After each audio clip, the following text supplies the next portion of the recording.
Good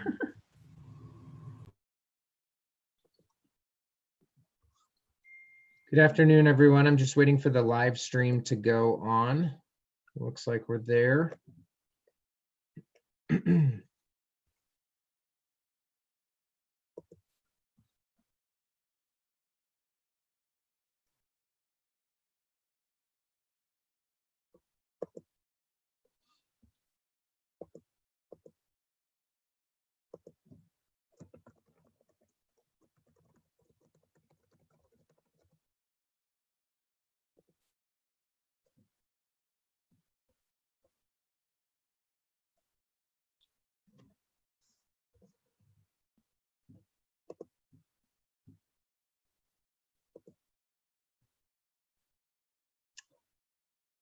Okay, it's 12:01 and people are rolling in here, so I'll just give folks a couple more minutes and then we'll get started.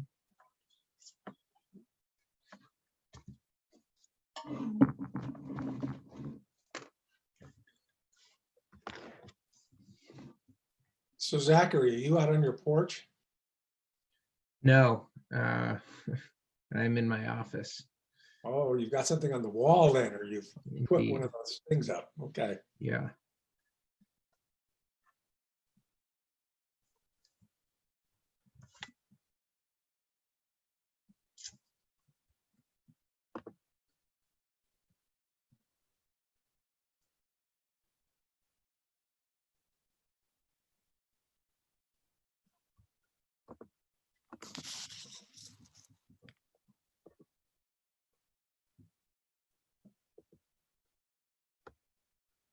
Let's see here.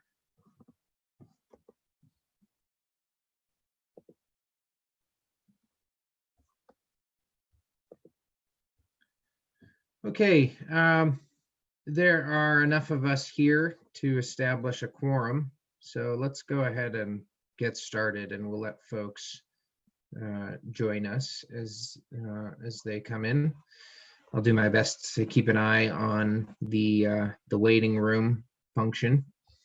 So today is July 1st, hard to believe. It's 12 o'clock, and this is the Grand County Economic Development Advisory Board. And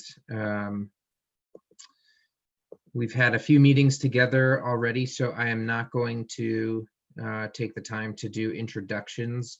Lonnie Campbell looks like he is on the call, although not on video. Everyone else should be able to see each other.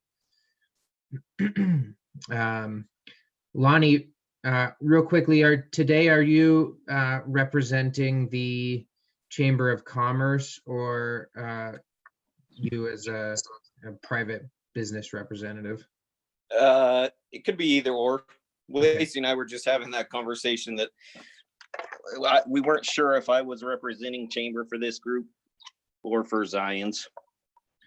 Well, I think as a matter of procedure, we just need to know, at each meeting, which entity you're representing, and it's fine.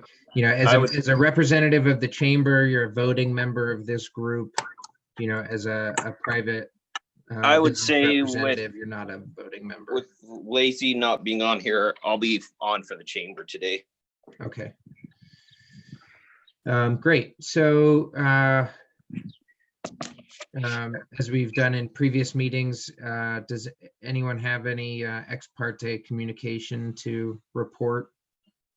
So in the context of the Rural County Grant Program that we'll be primarily focusing on today, that might be conversations with specific businesses that might benefit directly from one of the programs that we recommend funding for.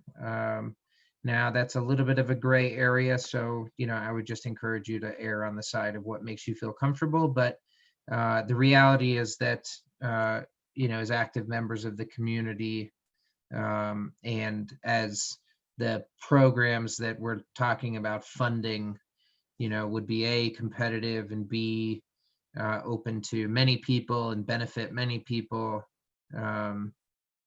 you know, it may not be so obvious. So I would just, report anything that you feel is necessary.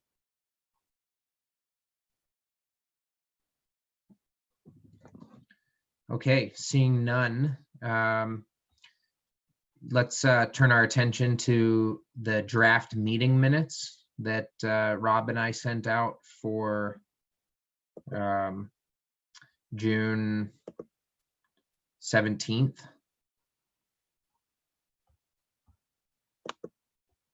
Any changes needed on those minutes?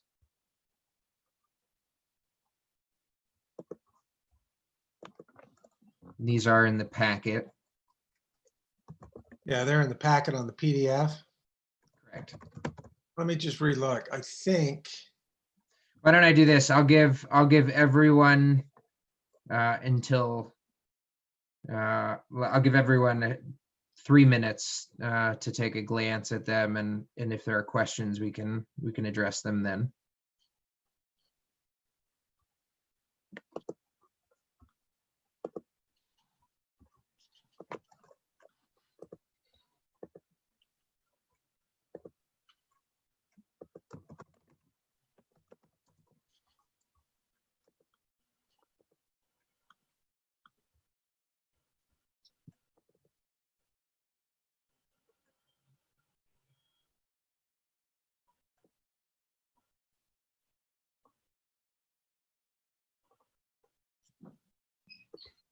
Zachariah, Yeah. I do have one suggestion, is that it would be important that you put on the top where the meeting was held virtually, who was at the meeting in terms of board members, Yeah. who was excused, who are there as guests. And that way, if somebody goes through and we make a decision on something, they know we had a quorum. Okay.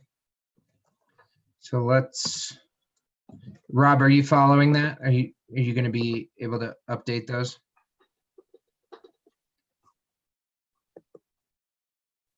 You're on mute. Well, I don't remember who was on the last meeting, so. Yeah, so I'll have to, we'll have to pull up the do it going recording. I mean, I don't know. I just say Start going forward. Going forward, it's not a rule we have to do it, so we'll just do it this time. Yeah, that's fine, going forward. Yeah, going forward. I mean, Okay, I yeah, just no think problem. it's We didn't it's make any important, decisions at our first 2 meetings, so, and the decisions may not be binding anyway, no, we are an advisory body. but it's usually nice just to have so that if somebody looks, they can say, yeah, you had a committee, the people were there, you had enough people to discuss things, and it doesn't take that much time, and it makes you look a little more professional. Yeah, that works. Thank you for that. Any other comments on the June 17th meeting minutes or going forward? Okay, so I would entertain a motion to approve the minutes. I so move. Okay, is there a second? Kelly? Okay, so Brad put forward a motion to approve the minutes for June 17th as written. Kelly Thornton seconded. All those in favor? Aye. Okay, that is unanimous. And Lonnie Lacey has joined the call. So Lacey, what we were discussing before you got on was whether or not Lonnie was representing the Chamber of Commerce on the advisory board as a voting member. And at that point, you were not on the call, and so it made sense for Lonnie to vote as a representative of the chamber. Going forward in today's meeting and in the future, we just need to know which of you is actually making the vote on behalf of the chamber. So I guess maybe you two can discuss in the chat window or via text who's going to serve in that role today. Sounds good. Okay. So the bulk of what I want to focus on today is the Rural County Grant application. the last time we met, we were reviewing a spreadsheet that I put together showing some initial allotments. Unfortunately, since that meeting on June 17th, we have learned that the Part A portion of the Rural County Grant Program has been cut in half. So where we thought we would have access to basically a guaranteed $200,000, we're now told that it will be somewhere between $95,000 and $100,000. My concern, it's only 5,000, but because it's SB 95 that created the Rural County Grant Program, I could see them settling on 95 instead of 100. But let's plan on 100 for now, and if we need to adjust a few thousand downward, then we can. And so in addition to that, I've been told that the Part B funding, which was that competitive pot, has been nixed from the FY21 budget at the state. So very disappointing news there. But it's still important for us to go after that 100,000. And as I've said all along, I think that while this group was initially born out of the need to have it in order to apply for SB 95 funds, it's got a larger potentiality in providing economic development leadership to the community. So with that said, we should, well, I guess one other important lens to keep in mind is that last night, the Grand County Council decided to pull economic development out of the Community and Economic Development Department. And even though they have not taken action on creating a separate standalone economic development department, I think it's very likely that in the near future, there will be a standalone economic development department where the Travel Council will be a division within it. And so Elaine, you were able to stay on the meeting later than I could yesterday when the council took action. But I think it's fair to say that in short term and for some period of time, Elaine Gisler will be taking over economic development responsibilities in addition to her responsibility of overseeing the Travel Council. So I think that that's an important lens to keep in mind today. And Elaine, I want to give you, full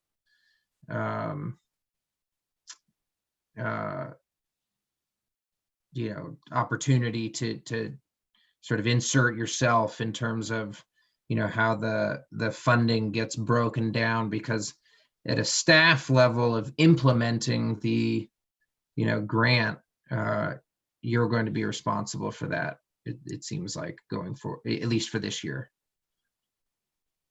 So you're on mute. So when we're getting into the discussion, just unmute yourself. But I will, does everybody have the Google spreadsheet up that we've been using to sort of break down the funding? So let's turn our attention to that for the purposes of anybody who may be looking on YouTube, probably not many, if anyone. I'll put it up as a shared screen in the Zoom window, but I would just open it up to the group at this point to get us started on discussing the funding allocations.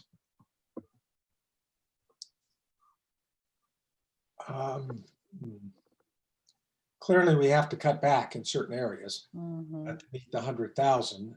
Maybe we can supplement them later with some other things. In my reviewing of the buckets, I sent you a copy of my spreadsheet just before the meeting, Zachary. I didn't have access to editing access to the Google Doc, so I couldn't put my stuff in there.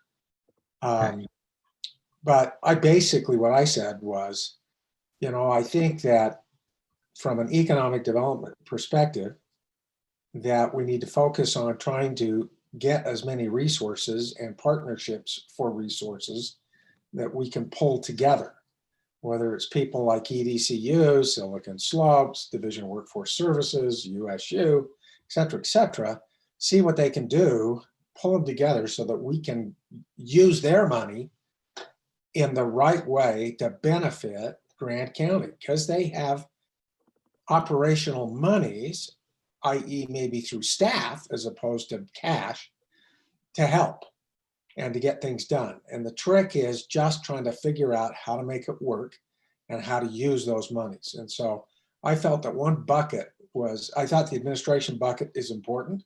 I think that the other bucket that's important is this idea of partnerships and alliances, and really putting them together and make it work, and trying to get as much as we can out of that. Because as from a tourism standpoint and a job creation standpoint, we need to be knocking on doors, per se, places that we believe can generate some jobs, generate momentum, generate awareness, so that we can drive more traffic to Moab, whether that traffic be jobs, tourism, whatever. And as we can see with COVID, the tourism, we're going to have to be super selective and probably do much more concentrated efforts along the Wasatch Front and across the Colorado Range if we're allowed to move people back and forth.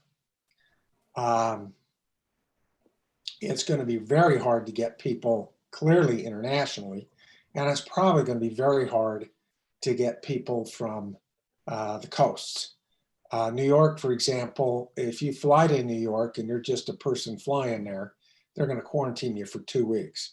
Well, I can tell you that if you live in New York and you fly out to Utah, which is a hot state, quote unquote, and you fly back, you're going to be put in quarantine for 2 weeks, I think. And so people are going to be less likely to travel those distances for tourism. And so we really got to knock on the doors that are close, that the people will share, and we can make that go. So, you know, I from a focus standpoint, I want to see a little more of that.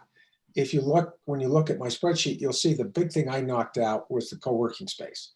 I think we're premature on that because of COVID and because of my personal opinions on co-working spaces and personal experience with them, that what would be better done is looking at demand, looking at alternate locations if there are such, to help people find places they can work individually.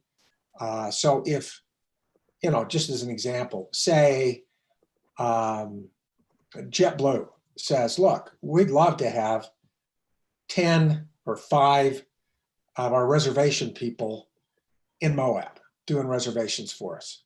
Do you have a place where they can go and get the proper technology and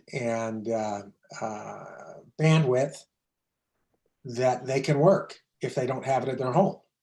Well, then, you know, some sort of a space makes sense to do that with, if it's at a library or wherever it is, a wabi-sabi, whatever.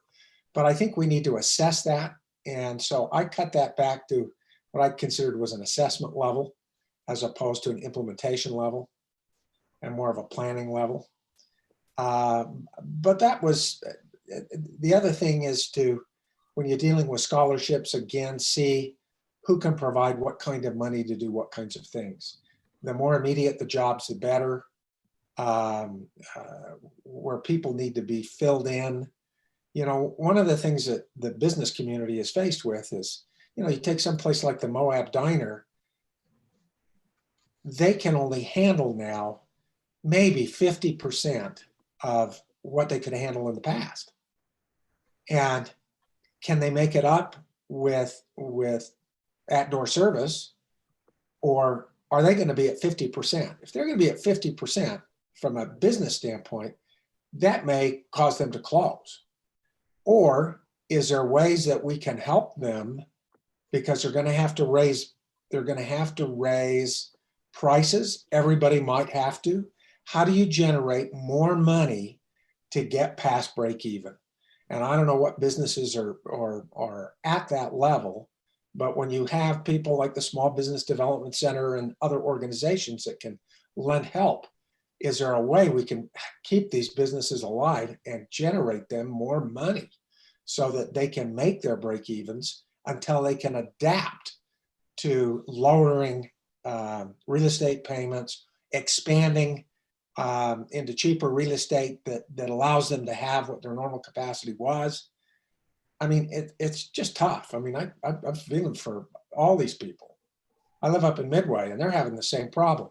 One little place similar to the diner, although they don't do much inside, has boomed. I mean, they're turning out 400 meals a day.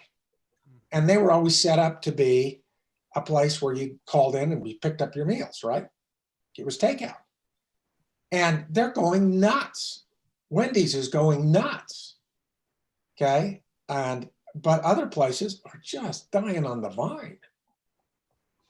And how do we help them, right? And how Yeah. I want to just make sure we open it up. We have enough time for others to comment. Thank you for those thoughts, Brad. Anyone else want to jump in here? And I'll just offer that what I've been trying to do is take a look at the allotments that everybody has put in and see where there seems to be agreement in prioritization and where there seems to be disagreement in prioritization with funding. So I think that the type of overarching thoughts that that Brad is providing and that I'm sure others have as well are helpful. And then let's make sure to also translate them into dollar amounts for the grant. So others, Elaine or John or Rob? As far as tourism, I went to the council 2 weeks ago to present a plan for drive markets. So I'm already there and have been there for months because people Sure. aren't going to fly. So focusing on Colorado, definitely all of northern Utah, because we don't have enough visitation from there. So I mapped out a plan for $500,000 over the course of 6 months. Presented that as a strategy in order to focus on the drive markets. Of course, the Travel Council doesn't have any funding right now because there is no TRT coming in this month or probably next month because we've run 2 months behind. But what the plan did do was to look at a month by month based on what anticipated TRT might be coming in. I did a forecast based on the occupancy from the lodging properties, reviewed all that and came up with a forecast. So I already presented that to the council. Of course, it would mean the county upfronting money, say 100,000 for the first month, but that there was no action item on it. It wasn't something that I felt that the council was in support of now, just due to the fact that we have employees on furlough. We're the county that has the highest rate of unemployment in the state. Yeah.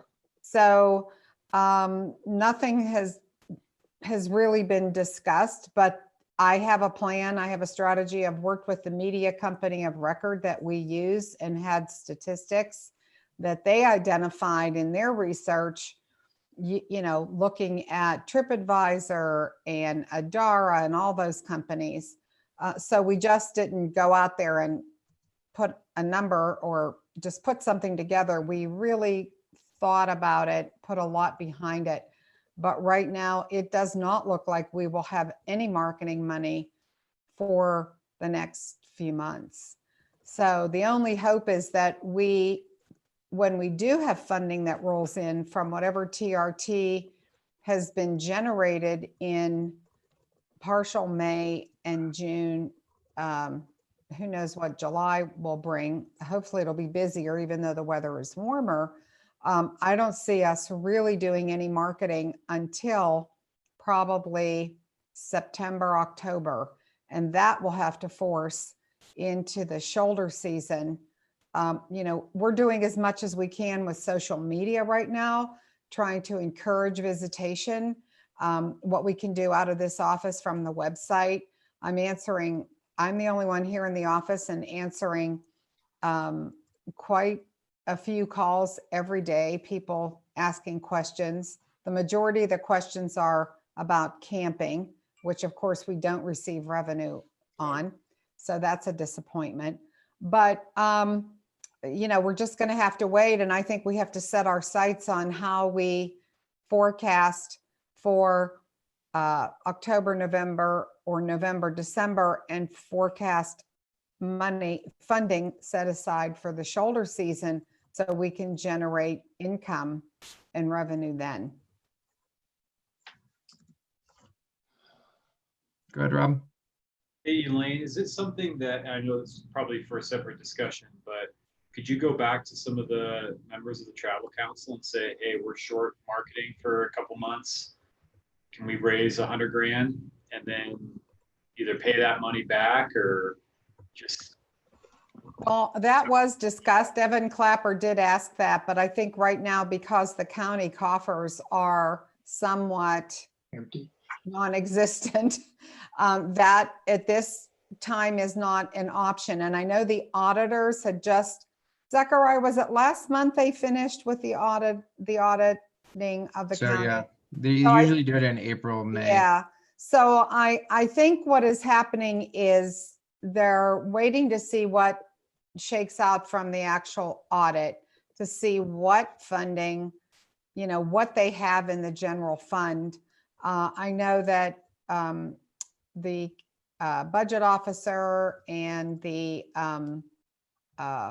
Quinn Hall they're working on that. So I think until they have a resolution as to where those numbers are, we're really not going to get a definitive answer on being able to go to them for that ask. However, I do think once they've nailed down what the possibility is and what will exist in the general fund, there would be an opportunity to go, and that was my intention, to go to the council, basically ask for a loan that we would pay back, so to speak, and make that happen. But what I put out there was not, I don't think they were ready to make any decisions on that. I guess my comment wasn't necessarily getting a loan from the council, it was getting a loan from your member businesses. From our Me personally, as an owner of one of the businesses in town, we would have, and this is a totally separate conversation, I think, but we would happily throw in some money for it if that can be done. So it's something to consider. It could be. It wasn't something that I had thought of, or you know, sort of determined might be an option, because what I'm trying to do is keep everything contained in the way we currently operate in the county government. So, but maybe that's something we can investigate. I don't know. Zechariah, do you know, or Elaine, if GoEd would be open to loaning some money like that? Well, I mean, I think that they probably would just turn us to their established programs like the, Elaine, what's the program that you? Oh, the TMPF. cafe. Yeah, the TMPF program, which I went to the council, this is all old news, last year to secure 250,000 for this year, and they turned me down. Now, the people that did receive money from the state last year in 2019, they are now able to use that funding, even though the original funding for that has to be spent out of state. The board that I sit on, the tourism board, we allowed anyone that had remaining funds, they could utilize those into the drive markets or into Utah. Yeah. Well, we had no funds because nothing was approved. We didn't get an, and it wasn't that the county had to provide funds, they just had to match the funds. And so we were left out of the equation. I did, however, submit for 275,000 this year, which I sent the grant application in for 2021, so that by then we'll have funds for beginning it next July, I think it's June or July, to focus on fly markets, which will then help our airport and hit a demographic where people flying here are going to need lodging, rental car, outfitter, they're going to need everything. So that grant was just submitted and I won't have an answer because I'm on the committee that reviews all those applications and we just are starting that process. So I won't have an answer on whether I will receive funding from the TMPF until probably late August or September. So do you have an idea at all what your combined economic development budget and tourism budget is going to be? Was that combination done to promote economic development or to cut costs? And do you have an idea how much you got to work with? You or Zachariah? So historically, the economic development budget has come exclusively from grants that I have written. So we have never had stable general fund money to support economic development. Okay. And our funding for the Travel Council comes strictly from the TRT based on the state code. And generally, for just advertising without operations, we would have about 1.8 million for worldwide marketing. So to answer your question, Brad, I mean, I think in effect, the combination has the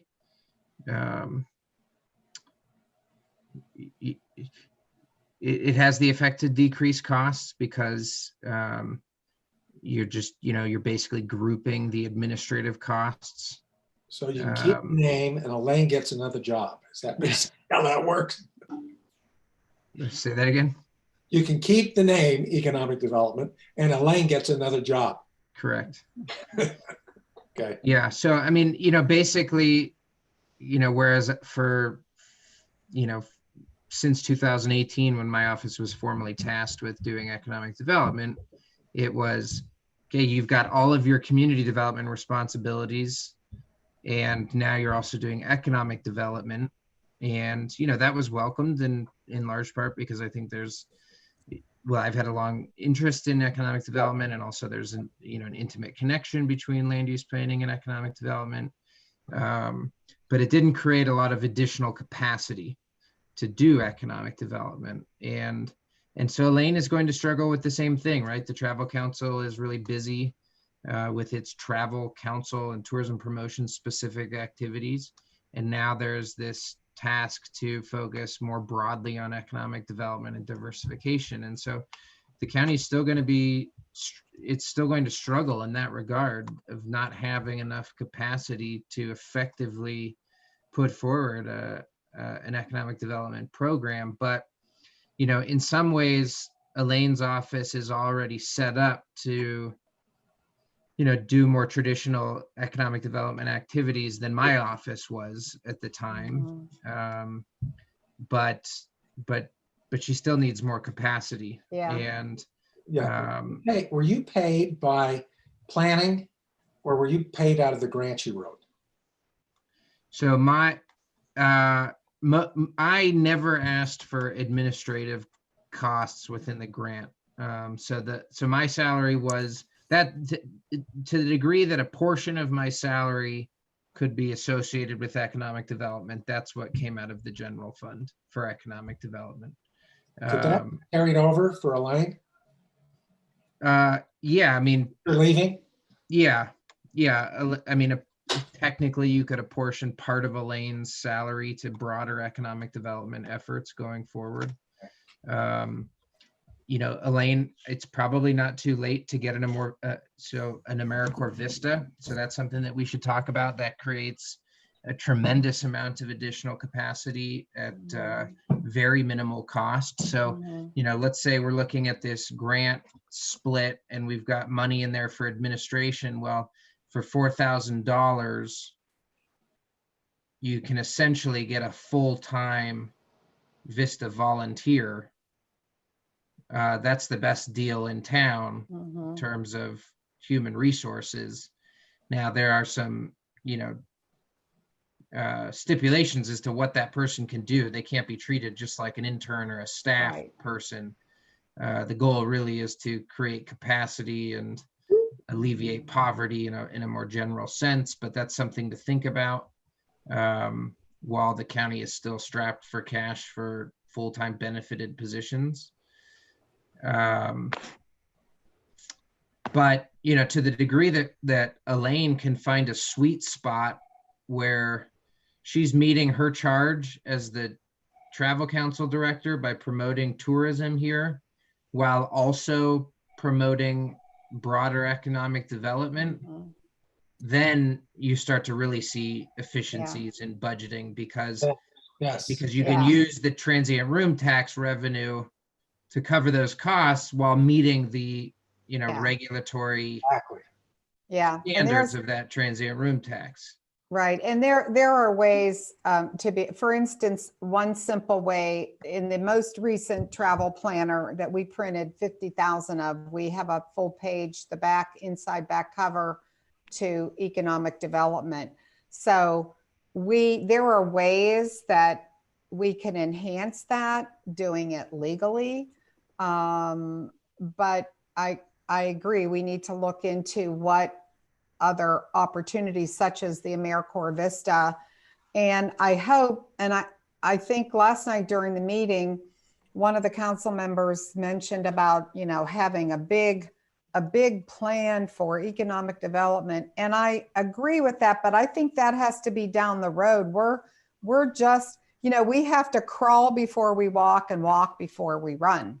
So I think it's a matter of keeping where, you know, where Zechariah is and getting all of the players together, the city, you know, tasking the city with how are they going to step up to help in this journey? How, you know, what is the county going to do? Bringing stakeholders, business owners, the university, everybody together and really the county council, city council, sitting down and, you know, discussing what that economic development, you know, future in the next 5 years, 10 years, what does it look like down the road? So I think we have to go back and reestablish that. I mean, with tourism here, I've got that under control.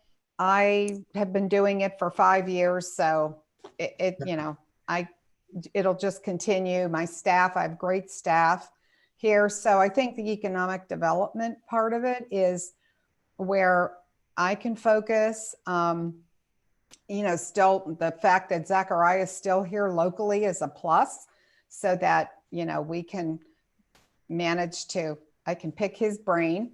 And so I think there's a lot of positive opportunity here to this marriage of, you know, economic development and tourism being with it.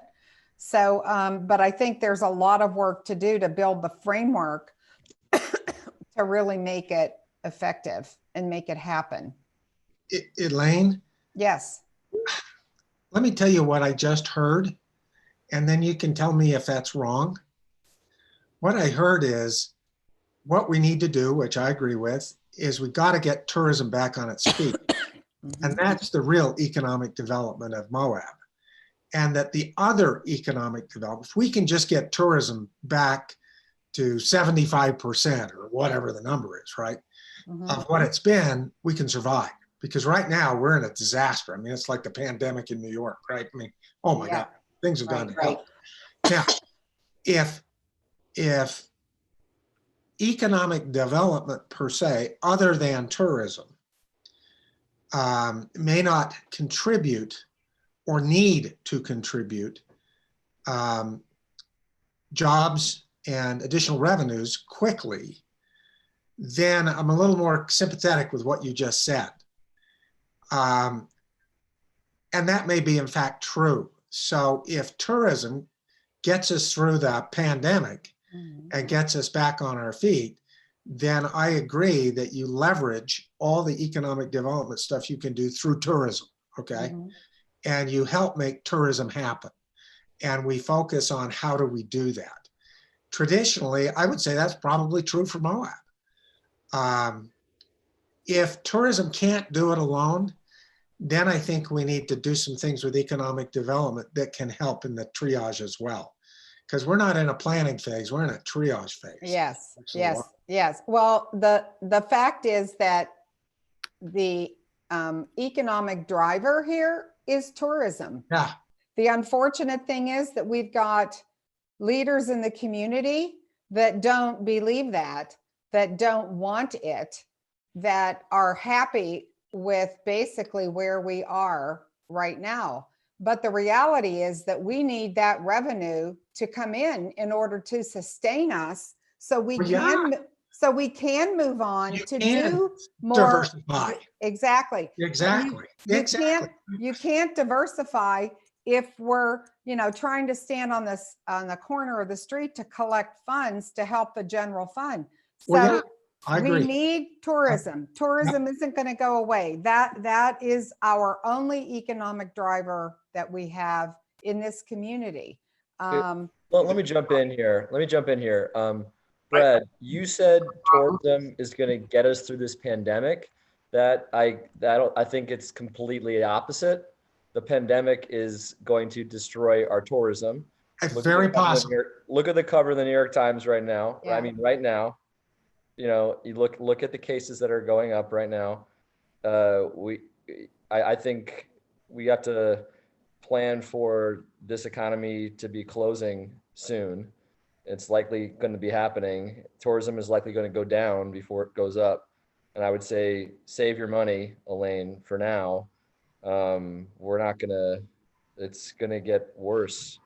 Well, we have no money, so we won't be any worse off. The coffers are dry. We have zero funds to spend. Well, you said you were planning like a whole 6-month thing. I just meant that, I think unfortunately the reality has changed in the last week or two. So oh yeah, sure. I think Well, it's likely that this tourism is not going to. It's a day. Believe me, it's a day by day situation. I mean, I'm looking and at all the statistics.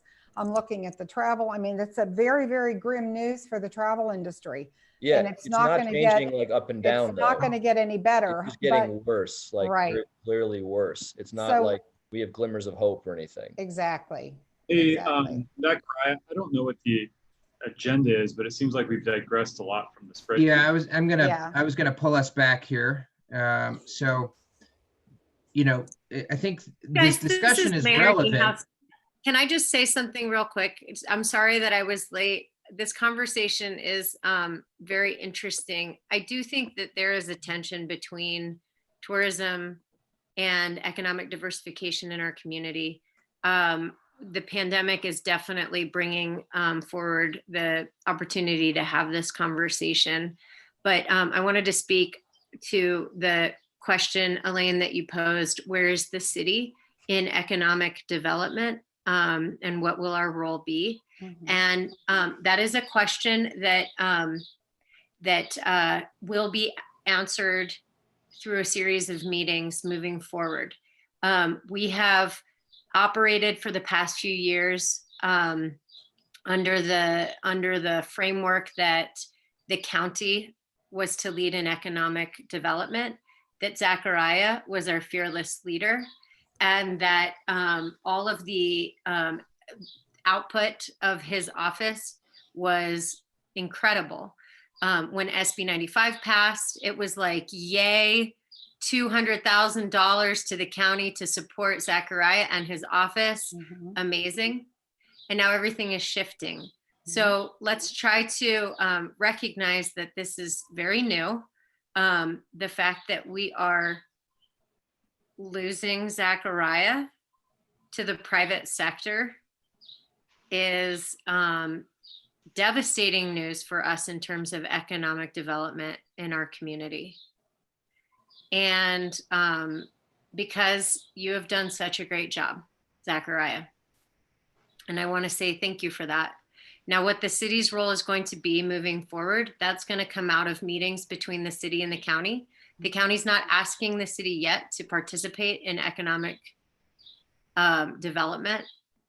And we want to make sure that we're not duplicating services either.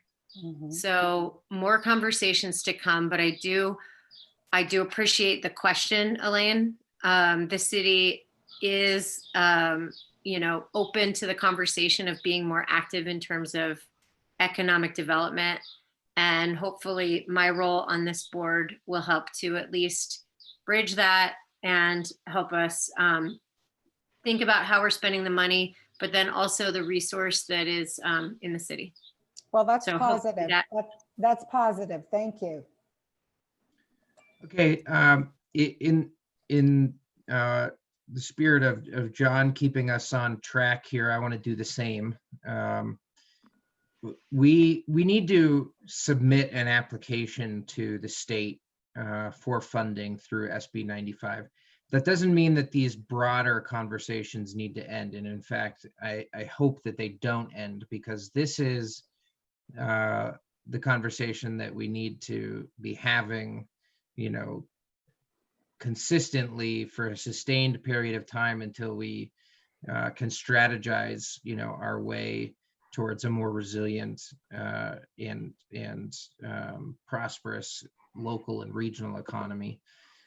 I definitely want to make sure to give some time to Leanna today to update us on funding for the SBDC/BRC. For those of you that don't know, that's the entity that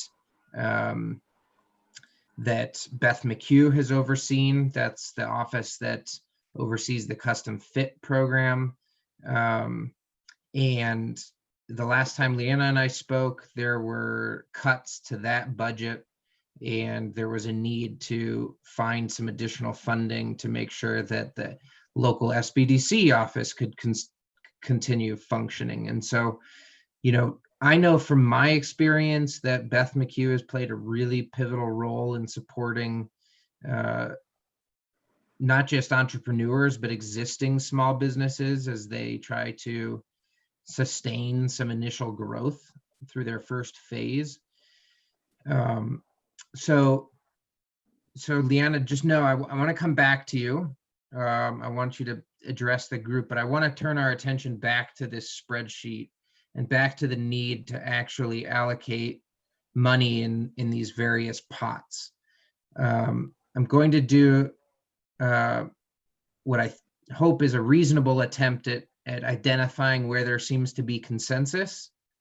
And then we can maybe say, hey, we're good with those. Now let's fill in the other pots. So it seems to me, just by looking at the spreadsheet and the numbers that we've all put in, that there's definitely consensus on putting money towards entrepreneurship and the support of entrepreneurship, as well as education. There is a decent amount of consensus that some money should go towards pilot projects, not necessarily full consensus on that or how much that should be. There's a handful of people that see the need to put some money towards administration. But the primary places where there is consensus is in entrepreneurship and education. Do you all see that as well? I mean, just some head nods. So, Zachariah, just like, I want to just throw this out there and the group Sure. to think about it. yeah, I remember when COVID got bad, you took some funds and created that grant program. mhm. I think, we should consider maybe that was what we should be doing right now, instead of these other programs, which are maybe a little more longer term, that if things close down and there's more restrictions, our businesses are going to need help. And, so, economic development is keeping people, in business. So one of my thoughts would be that are we kind of missing the elephant in the room here in discussing these things that are, not going to be secondary? So I think that's a very good point and a very reasonable point. I've also thought about that. Two things come to mind. First, that you can see in the spreadsheet that there are a handful of sub ideas or sub tasks underneath entrepreneurship. COVID-19 relief and recovery is one of them. So in my mind, I'm kind of including that in this broader pot of entrepreneurship money. You could call that, instead of entrepreneurship, you could call it business retention and expansion, or you could call it entrepreneurs and small business growth, something like that. But it's in that pot for me in my thinking. More specifically about a program like a small business grant loan, my concern is that the impacts of COVID are so much bigger than what we could do, with $100,000 in small grants dispersed to a lot of people. That is not going to keep most, if any, businesses alive without more substantial programs at the state and federal level. So my thought is, rather than kind of limp a business along for another half a month, that's not to say that that's not important, but if we have the chance of doing something bigger and longer term, that in my mind seems like more of a priority. But that's what this group is here to debate. Can I add something to that? So Rob, you're totally right. We have to, focus our efforts in like phases of, there's triage. When there's triage, there's, short-term planning when we're looking at the recovery once we are out of this world of pandemic, and then the longer term. So I just shared with everybody, I serve on this committee for GoEd for business resources. And they have been so incredibly responsive, especially to suggestions that I've made. When we're done with this call, if everyone will just take 5 minutes and go to the website that I listed in our chat, maybe cut and paste it so that when the call's over, you still have access to it. But there are a lot of resources that GoEd is coming up with right now to do everything from commercial rent assistance, where businesses can get 2 months of rent free, to grants for signs, grants for improving outdoor seating, or point of sale interactions with people. So as I have been talking to businesses locally, as I get those wish lists from businesses, I've been passing them to GoEd. And Zachariah, you're right. There are resources from the state that we don't want to duplicate, but there are still, still going to be potentially opportunities for triage to help businesses locally. I've been thinking about just how every time I talk to somebody on the Wasatch Front, I tell them how amazing Moab is to visit in August. And they're like, you're crazy, it's 100 degrees. And I say, no, because we've got amazing sunrise and sunset hikes. We've got a new company doing astronomy tours.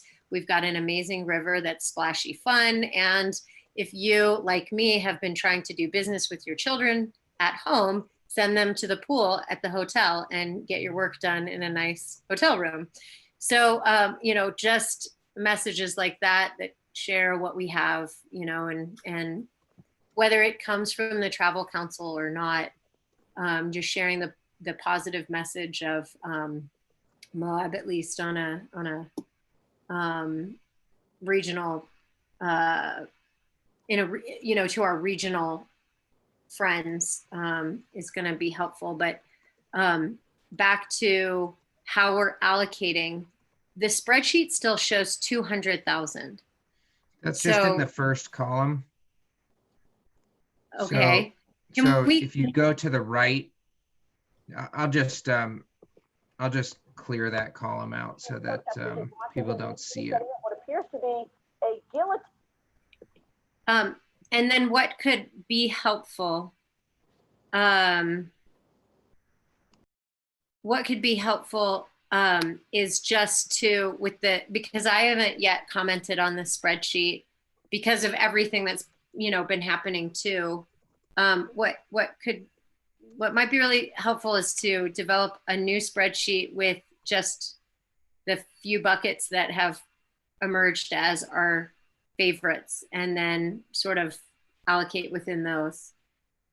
Might be more helpful. That's what I was going to say. So in the spreadsheet, everybody's got individual columns. I'm going to add a group consensus column, let's call it.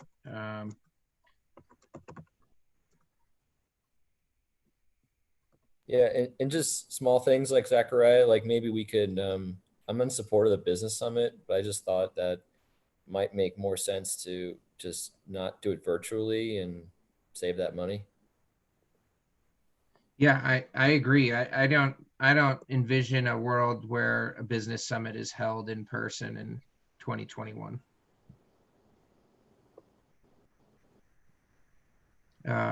Maybe later So- this year. But So I want to try to, get some numbers in these pots. Let's say, so entrepreneurship, I'm seeing values ranging from 30,000 up to 50,000, I think, if I can see the full window here. Yeah, 30,000 up to 50,000. A weighted average on these is going to be closer to 50,000.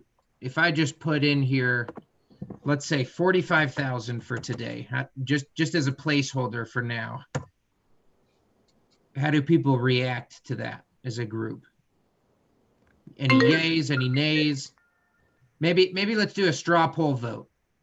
Just to make some progress here. This isn't a final vote. Just try to get some sentiment from the group and move us forward. So I would say straw poll vote, those in favor of putting, let's call it 45,000 in there. Can I ask a just do it by question? show of hands. I'm curious about, from the people who know about this, because I have no idea, is that number realistic in terms of helping? Are we talking about helping one business get going, or 10, or training, or what is that bias as a community, 45,000? Because I have no idea what that would look like. So, I mean, I'm a little bit hesitant to go too far into the weeds, but I also appreciate the need for folks to have, a better idea. I mean, in my mind, and again, this is all open to others' input, but in my mind, this is about establishing programs that support an entrepreneurial environment, that create and foster an entrepreneurial ecosystem. So, I think the Grand Area Innovation Network is promising and has the potential to, grow into something that's really fruitful. I think that a portion of that money could be used for like a competitive business startup competition or a business plan competition. I think, there's. It's 1 o'clock. There's we've got childcare called out there. Maybe that's money for a new childcare provider to go through the licensing program, maybe to, modify their home environment in order to have a childcare facility. I'm just saying, I think that's a pot of money. I can't envision us dedicating that all to one or two excuse me, one or two businesses, but trying to have it be broader in scope. You raise a good point though in the question, I think, because we've got a lot of different potential buckets to put it in. And when you start separating it out amongst all those buckets, that 100 grand is not going to be effective at all. Right. So when I look at this, I think if we can narrow it down to 2, maybe 3, but Mm-hmm. I think is where you might be going, Zachariah. Yeah. It makes sense because even 45 grand devoted to entrepreneurship is not going to do a ton. Well, I think one thought would be that you said, Zachariah, which I liked, would be that if you do a competition where you have like, you know, a first and second prize of $10,000 or $5,000, then everyone has the hope of potentially getting that. So that hope is worth money to people. So it's like you're theoretically not just giving it to one, you are giving it to one, but you're encouraging a lot of other people to like move forward with ideas with the hope they might get that. Even if they don't get that, it still helps us. And that could be a nice thing to have like yearly, you know, or maybe we could, if we have more money, we could do it multiple times a year. So there might be some creative ways where you can leverage the money like that way. So one thing too about that, and if we do like a pitch competition, which I think is awesome, if we were to allocate like, so let's say 25% to education being like the summit, or a summit like online thing, I think that's really valuable to hold on to, because it connects us with our leadership in the state and, you know, organizations like EDC Utah and GoEd. We could probably do a better job of outreach, and like even an online summit could be really effective, especially if we had a partner like Silicon Slopes, which I could help work on. But then if we just said, all right, 75,000 into entrepreneurship, and specifically a pitch competition where businesses would apply to participate and pitch, whether it's expansion or new. They could apply for up to $20,000. We as a board would serve as the deciding committee of who would get, you know, receive the money, or maybe we would have a committee of our board that would decide who would get awarded that money. And then what that does for an entrepreneur is makes them practice pitching. So whether they get the money or not within our forum, they've put together a pitch. It could be exposure for them, especially if we have somebody influential from GoEd that serves on our board as well, or our committee. And then it puts some money into their pocket, and then they can turn around and match with other sources. Maybe it's a business that's looking to expand to do triage for coronavirus. Maybe it's childcare for, you know, long-term. Maybe it's, you know, it could, you know, it's any business.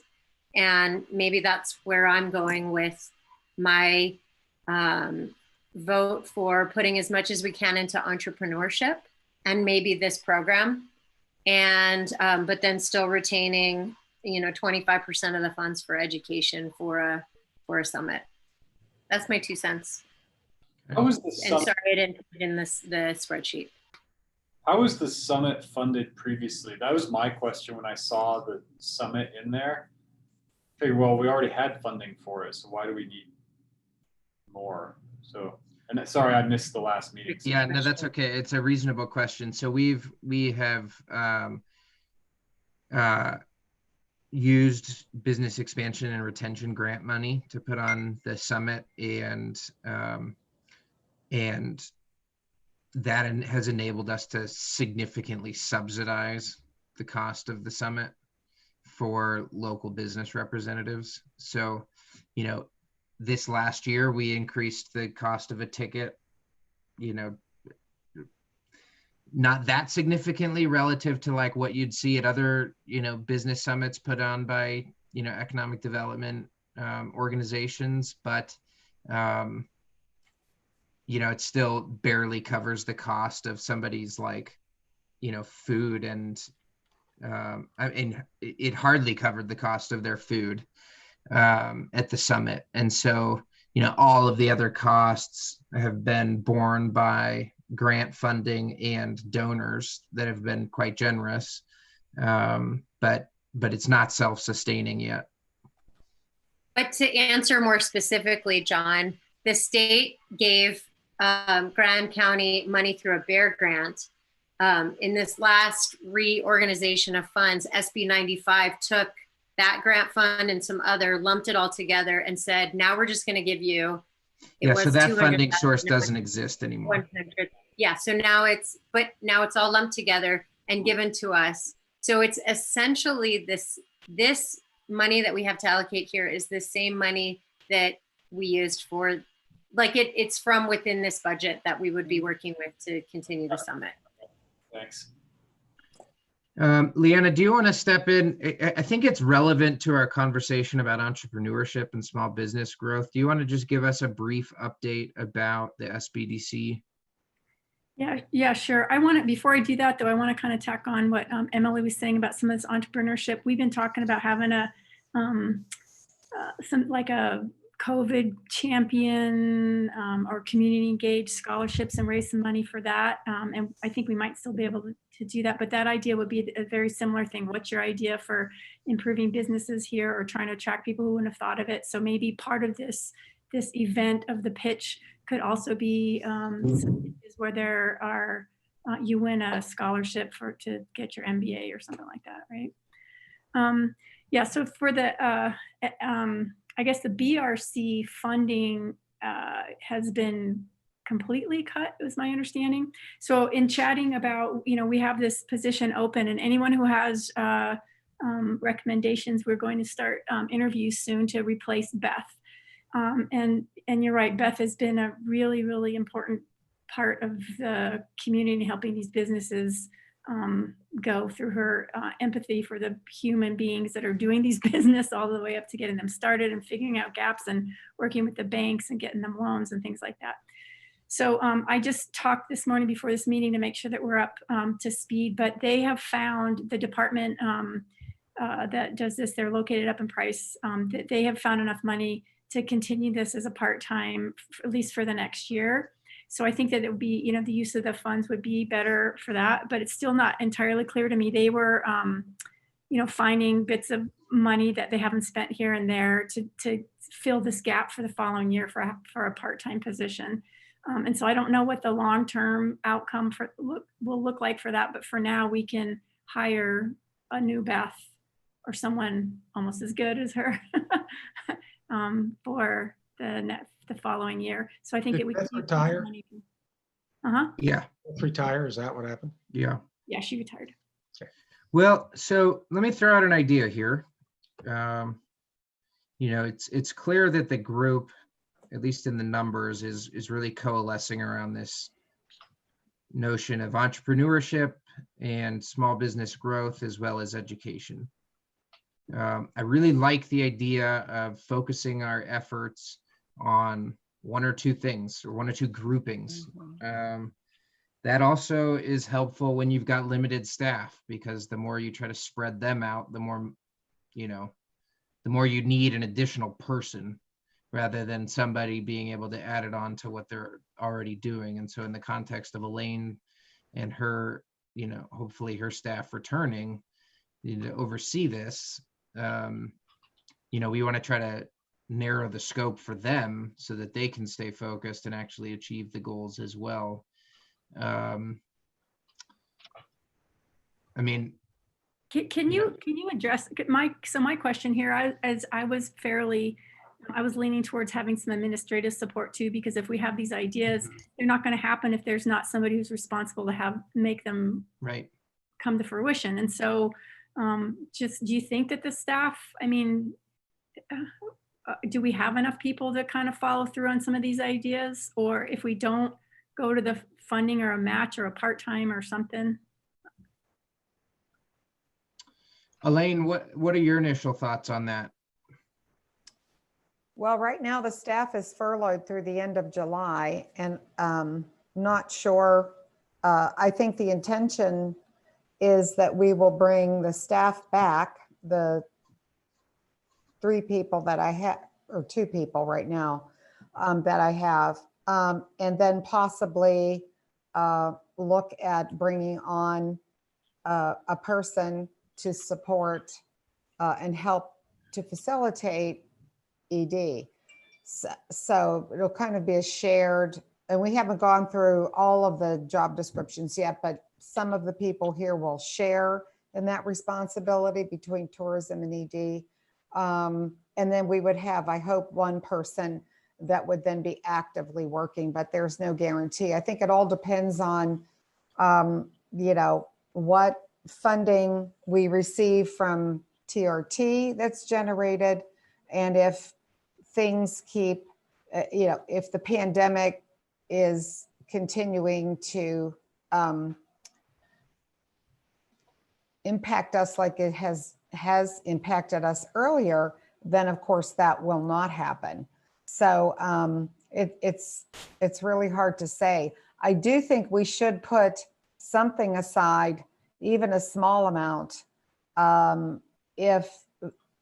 Zachariah, did you say the AmeriCorps Vista is $4,000 a year or $4,000? Yeah, it would cost us $4,000 a year.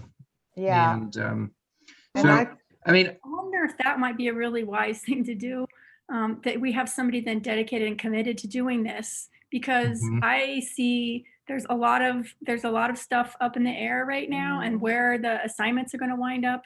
And if we could put some of this money dedicated to someone who's going to be the sort of the community organizer, making sure that these ideas are moving forward.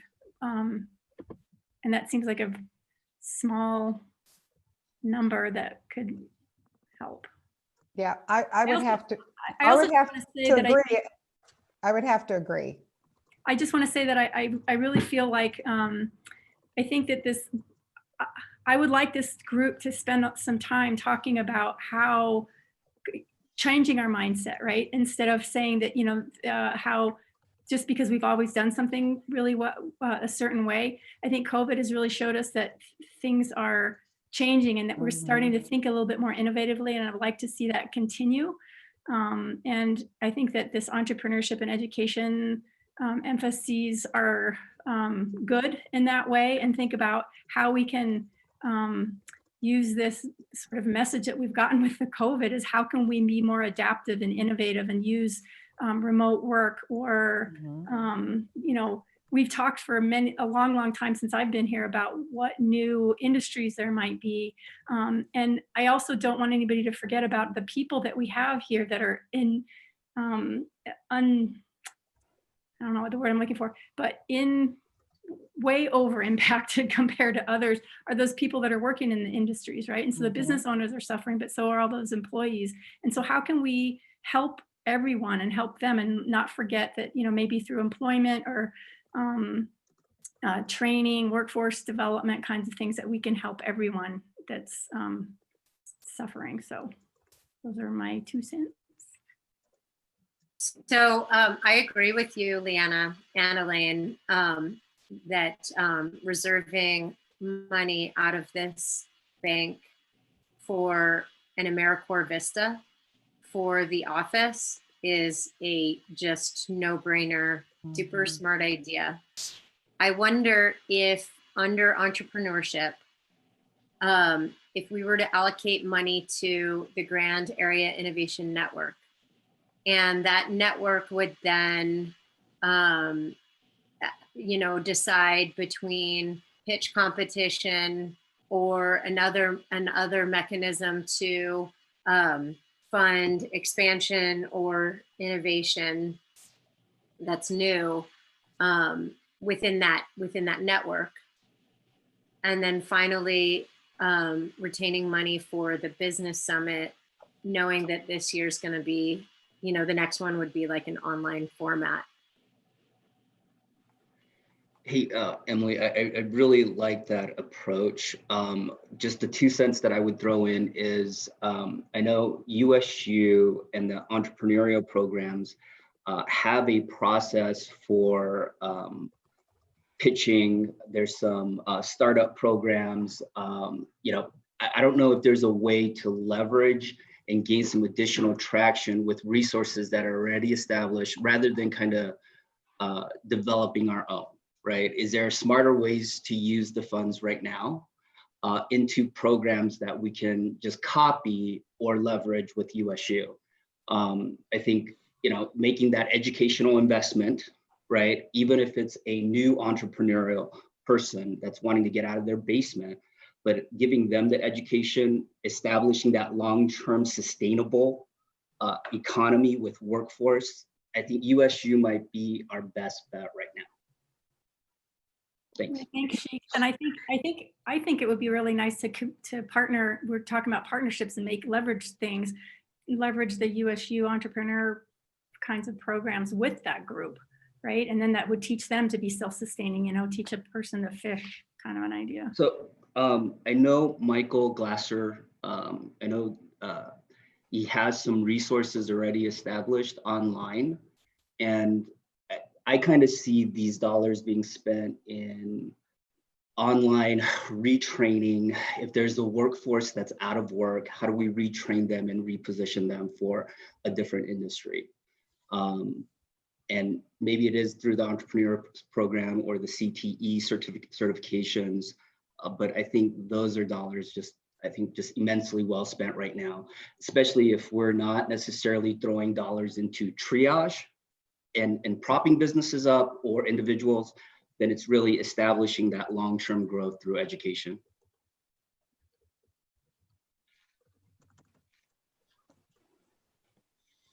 So I guess the only fear with going through USU specifically and not more broadly through economic development is that sometimes there are barriers that young entrepreneurs feel that would keep them from participating in a formal program like that.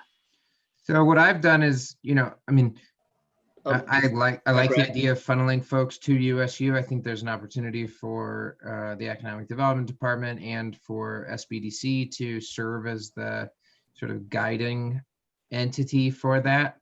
But we can have this pot of money for scholarships that people use wherever it makes most sense. I mean, if it's somebody taking a master class or, some other, I don't know that we would want to do something Coding class or something, as sort of ad hoc as that, but like something that is, verifiable that it will enable them to, progress in switching tracks, then we should be open to that. We've got about 10 minutes before we need to wrap up. I'd like to get some numbers over here in this group consensus column. I myself have changed my columns numbers like 5 times in today's call as our conversation has evolved. Feel free to use it as a reference. I'm one person, but I think what I've been trying to do is capture the tenor of the conversation and where folks seem to be at in terms of where they're coalescing. So, I'd entertain motions to put some numbers in this group consensus box. But I'd really like to get us moving towards numbers so that Elaine and I can submit an application to the state sooner than later. My two No hard deadline, but sooner is better. before they change it again. My 2 cents is going to be leaning the bulk of it towards entrepreneurship and pilot projects, getting funds to people that want to start a business but don't have that $3,000 or $4,000 to do it. My only caveat with that is that if we're going to be giving funds for people to help start a business, one of us has to be there to help coach them along. I'm happy to do that. There's a lot of nuances associated with starting a new business that people just see as stumbling blocks, and I'll volunteer all my available time to help people get through that. The other thing is if we are going to be giving, quote unquote, giving money to folks to help start businesses, we just need to have a formal application process put together, and so we need some funds on the administrative side. I have a question with funds that have been given out previously, grant funding to businesses. Have we ever asked them to come back and report like what has happened, how effective, what's the ROI basically? I know we're helping them out, giving them funding, but How, have we ever asked them to actually, report back? this would be our first foray into direct contributions. So we've never seeded new businesses with money before. We have always spent money on trainings that may benefit, one or just a few businesses.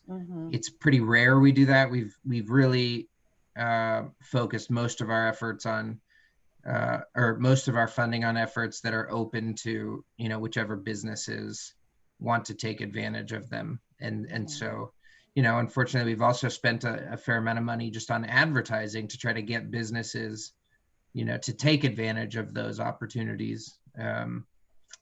Because there's that's a big part of what the Economic Development Office has to do. And one reason why staffing capacity is so critical is because you need an economic development director who can get out there and beat the bushes and be in front of the businesses and meet with them in their place of doing business activity. Because, as all of you in the private sector know, you're so busy that, it doesn't seem like it's worth your time to go meet your economic development director. So, so that's a big part of it. John, I share your prioritization of entrepreneurship. I'm including pilot projects in that box. Okay. So I don't separate those out. I'm kind of putting that into the pitch event for new and expanding businesses. So I think we're probably closer to that than it may seem right now. I mean, aside from the money that could be set aside for an AmeriCorps Vista, I mean, I think it would be very easy to just split this money between entrepreneurship and education. No, exactly right. Is it possible to have two AmeriCorps, or would we be limited with one to have one? I think it's unlikely that you'd get two AmeriCorps Vistas in one office. So Not impossible, but it's probably too late to make that case this year. So in light of time, I will make a motion to allocate the 100,000 that we seem to have today, to include 4,000 for that AmeriCorps Vista, 60,000 for entrepreneurship, and specifically a pitch competition for business expansion and new business, and any kind of business can apply. Like no rules, no further rules around who could apply. And then the final amount to be dedicated to the office for a summit.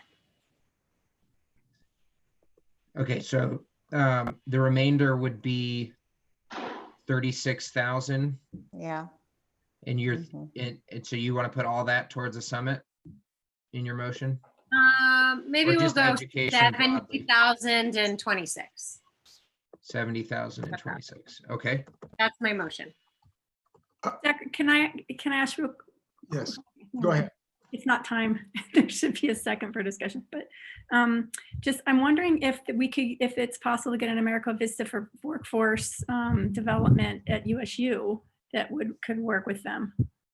So in terms of rules of order, next. Yeah, so we have a motion. Let's make sure, let's see if we have a second, and then I will come back to you, Liana. A second. Okay, so there's a second from Elaine. Okay, and I've shown the numbers in real time here in the group consensus column. So we've got a motion on the table for 4,000 in administration, all of that going to an AmeriCorps Vista, 70,000 in entrepreneurship. I think most of that going to a pitch event, although maybe some room for discussion about other subcategories. And then 26,000 going to education. A lot of that going to the business summit, maybe also some room for discussion under that for other educational opportunities. And so now there can be some discussion. Leanna, in response to your question, that's really between USU and the VISTA coordinating office, which is the free health clinic. Yeah, I have a suggestion. I don't think you should just call it entrepreneurship. I think it should be business retention expansion / entrepreneurship. I Okay. think state of Utah will look at that and see pitch competition, and they're going to say, well, we already have a bunch of those. Mhm. And so why do we want to do that, right? And I think that pitch competition, if you want to do it, I sent a note on the thing, is part of other things that you're going to do and use that money for to help immediately with COVID, et cetera, et cetera. So, but I think if you just take it entrepreneurship, I don't think it will be as received as well as if you say the category or the bucket is. Yeah, I think that makes a lot of sense. I would guess that the group is open to that pot being business retention and expansion as well as entrepreneurship. Mhm. That was specifically my motion, actually, that Great. it's new and business expansion. Yeah. Mhm. Okay. Yeah. One thing, New and business expansion, a way to phrase it. Yeah. Okay. one thing I wanted to, I don't think we discussed this too much, but one thing putting money towards, scholarships for USU Moab, I think to me seems like a great thing to help support USU Moab and our members of our community who need financial assistance to better themselves. It's, we could be very clear that those have to be business related scholarships. But I mean, I think there's room for additional discussion about how we can split out the money within these pots. Well, I meant like if that's a good idea, then maybe I'd be in favor of, and if Leanna thinks there's a lot of capacity for that, to be allocated like effectively to $5,000 here and there, I would not be in favor of Emily's proposal and want to put probably more money into that. So Rob, 50-50. what if the pitch competition included somebody pitching for a scholarship? So maybe it would be new business, existing business, and scholarship for education. So entrepreneurship, business expansion, and scholarship. Pitch competition, this is our bucket. Yeah, it'd be a separate thing. We could do And also, that. I think if it's a separate thing, I think I like the idea of applications, right? That, Leanna or whoever USU could review. Is that what you meant? Like a separate thing? Well, it could be incorporated into the pitch competition where someone would be pitching the request of money for a scholarship. Or it could be administered differently. I don't know that we need to decide that now. I like the idea. We are out of time and I want to respect everyone's schedules. So we have a motion on the table. We have a second. I'm going to call for a vote. And it's okay if it doesn't pass and we have to revisit it, but I want to make sure that we end with a vote one way or the other. Should we vote through the chat box? No. Let's say all those in favor. Let's go roll call. So Leanna, that's a yay. Okay. Aye. And Kelly? Did we just lose Kelly? Yay, knowing that we can tweak it as we go along. Okay. Lonnie, no, John? Okay. Brad? I'm going to abstain. I know too much about business plan competitions. Okay.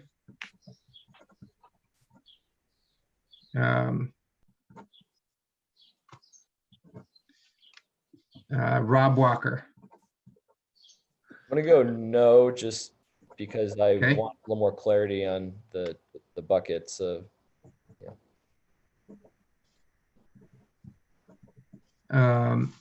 Emily Niehaus. Yes. Okay. Is Lacey still on the line? Or Lonnie? Yeah. Whoever's voting? I would say no until we have more clarification on how this will help existing businesses. Okay. And Elaine? Yes. Okay. Sheik? Yay with getting some additional clarity and direction for the seed funding programs. Okay. And I think I am the last voting member. And I would also say yes with that caveat that has been repeated by other folks. So what that means is that next week, what we can do is, so that passes with, let's see, 3, 4, 5, 6, 7 yays, 2 noes, and 1 abstention. So that will pass. And so what we'll do next week is start off with that split of funding. Is Zachariah? I think there was more no's than that. I mean, Lonnie said no, Sheik said no, I said no. No, Sheik said yes. Oh, he said yes? Okay, Yeah. my mistake. Yeah. So I've got you and Lonnie saying no and Brad abstaining. Everyone else saying yes. Okay. So next week, I will add a sheet to this spreadsheet that only shows those 3 categories and the subgroups, and we'll focus our attention on just allocating those pots into the sub pots within them. Excellent. Well done. Okay, thank you all. Yes. Thank And you. keep an eye out for the meeting materials for next week. Okay, see ya. Thank you.